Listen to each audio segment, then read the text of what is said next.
Women's suffrage in the United States was achieved gradually at state and local levels during the late 19th century and early 20th century, culminating in 1920 with the passage of the 19th Amendment to the United States Constitution. Women's suffrage is the right of women to vote and to stand for electoral office. On August 18th, in the year 1920, the 19th Amendment was ratified. It stated, "The rights of citizens of the United States to vote shall not be denied or abridged by the United States or by any state on account of sex." The suffragettes practiced civil disobedience, which is the refusal to obey a law or follow a policy believed to be unjust. They based their actions on moral right and employed the nonviolent technique of passive resistance in order to bring wider attention to the injustice. In today's society, civil disobedience has been used in such events as street demonstrations, marches, the occupying of buildings, and strikes. March is Women's History Month. Let us all remember and honor the women who fought so hard for our equality. Women like Susan B. Anthony, Elizabeth Cady Stanton, Alice Paul, Sojourner Truth. American women's patriotic duty in wartime is to be silent about everything except support for the troops and the commander-in-chief. That was the general idea in 1917. As Woodrow Wilson took office in January, demonstrators took up positions outside the White House, holding round-the-clock vigils demanding the vote for women.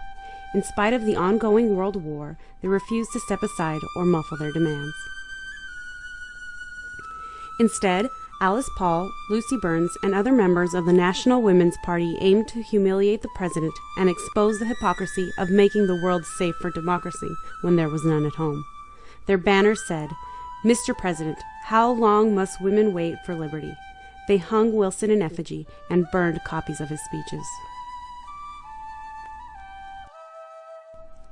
Arrests began in June. Obstructing traffic was the usual charge, but many prison officials, as well as citizens, considered the suffragists traitors.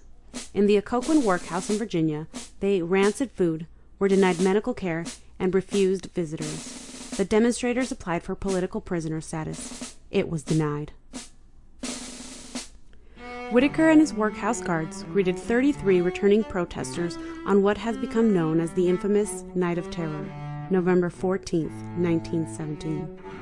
The warden at the Occoquan workhouse in Virginia ordered his guards to teach a lesson to the suffragists imprisoned there because they had dared to picket at Woodrow Wilson's White House for the right to vote.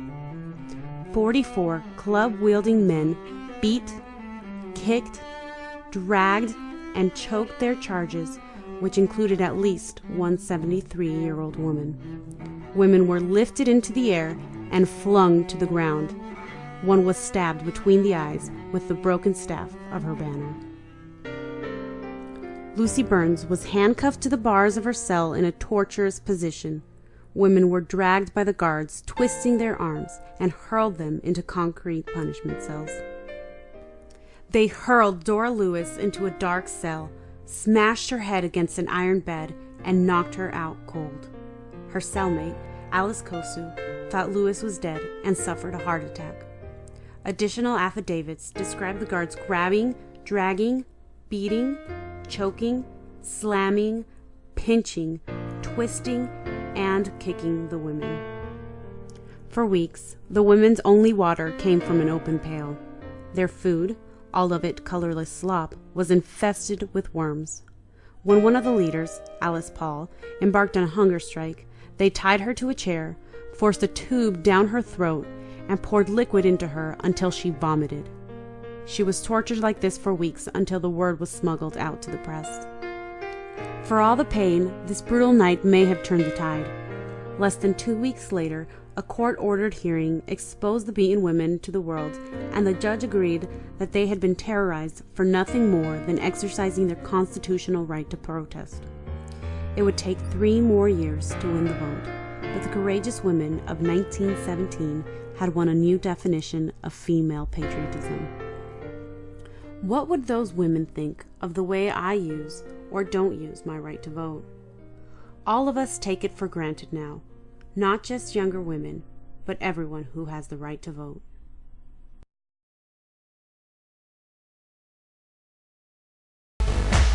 You know we don't want to take freedoms from you, just want our rights and nothing less. We cry for freedom.